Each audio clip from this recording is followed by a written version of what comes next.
Hello, I'm the Ultimate Fanboy, and I am so glad to be back reviewing again.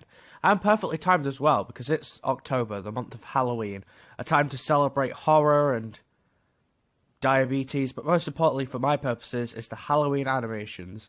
There are a ton of animated films that are perfect for this time of year, and for this video, I wanted to focus on one of my favourite of the Halloween films, Coraline. Now, I've also read the book, and I loved it, but I'm not going to compare the two in this video.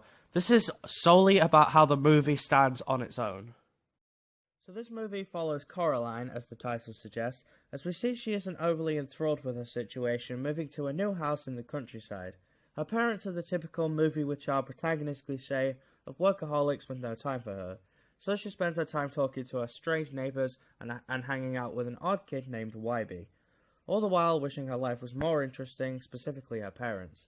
That is until she comes across a tiny door leading to a bizarro world where everything seems perfect, complete with seemingly better versions of everyone from the normal world. Most importantly, a version of her mother known simply as the Other Mother and later the Beldam.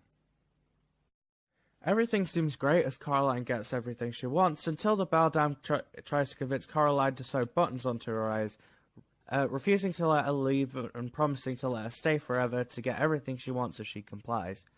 Being as though Coraline doesn't quite like the fashion look of buttons on the eyes, she challenges her other mother to a game in order to win back her freedom, and of course the other mother doesn't play fair. So, with some assistance from the mute other Wybie, as well as a talking cat from the normal world, she tries to find a different route of escape, all the while avoiding the needle-like clutches of the monstrous other mother.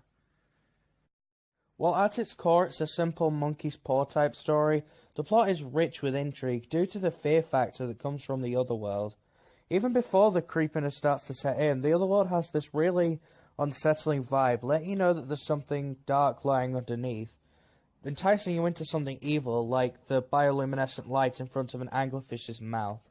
The tension only builds even further as the shallow facade of whimsy swiftly starts to crumble, and the much more sinister foundation of the world is revealed.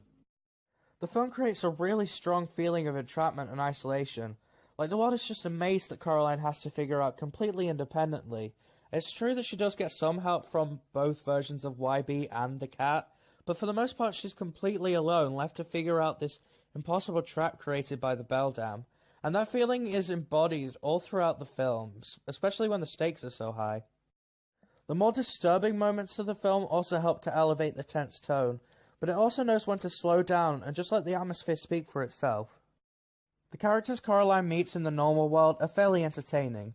The eccentricities make them fun to watch, and they provide some much-needed levity from the much darker plot, without overstaying their welcome. My personal favourite is Mr. Bobinski. He has the most interesting design and movements, and his obsession with beats always cracks me up for some reason.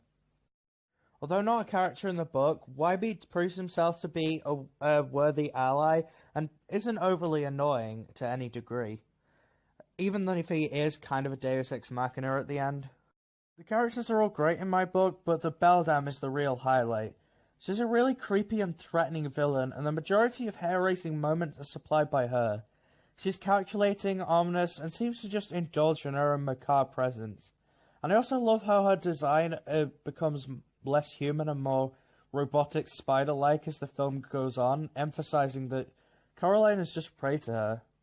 But mainly she's just fantastic at scaring the living shit out of me. But by far, the best aspect of this movie is definitely the animation. As should come as a surprise to no one, I absolutely love stop motion, and this film has some top-notch stop motion. This was Leica's first film, and it's clear that they put their best foot forward because it looks fantastic. The character animation is really fluid and natural, but what really stands out to me about the animation is how it exemplifies the horror. Whether it be the other world's versions of the characters as they become deformed and attack Coraline, the Pink Palace falling apart and becoming more sinister along with the world, or the Beldam herself as with her shape-shifting becoming even creepier, or her unsettling movements, or the final confrontation, which is an amazing scene. Whatever it is, the stop motion is incredible and still impresses me 10 years later. With all this praise I'm showering the film with, is it perfect? Not exactly, but it's really close. I had a couple of problems with it, and they all centered around the Jones family. When Coraline has to interact with her parents, it's really unpleasant in the beginning. Her mother is kind of an arsehole towards her, and the dad isn't exactly likable either. He's just mean-spirited and negligent. And even Coraline is kind of a brat to start with, though that quickly goes away and doesn't stay throughout the whole film, as she becomes more likable later. But honestly, that's about it. Everything else about the film is amazing. I absolutely adore this film, from its expertly crafted atmosphere, to its creative horror and animation, to its thrilling story progression. This film is easily one of my favourite animated movies from one of my favourite years for animation, 2009. Which, considering the other films from that year, is impressive. If it weren't for the Jones family, I'd say it was perfect. Even with that, it's still fantastic, and I couldn't recommend it enough. Especially for Halloween. A solid 9 out of 10. I hope you enjoyed that video. If you did, then stay tuned for more Halloween reviews. Consider liking, commenting, and or subscribing. And I'll see you in the next video. Rest in peace out. I'm gonna cast a spell on you. You're gonna do what I want you to. Mix it up here in my little bowl. Say a few words and you lose control. I'm a hex girl, and I'm gonna put a spell on you.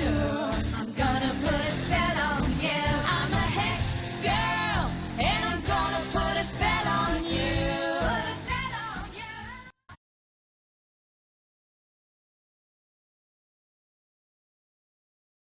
Well, at its core, it's a Well, at its core.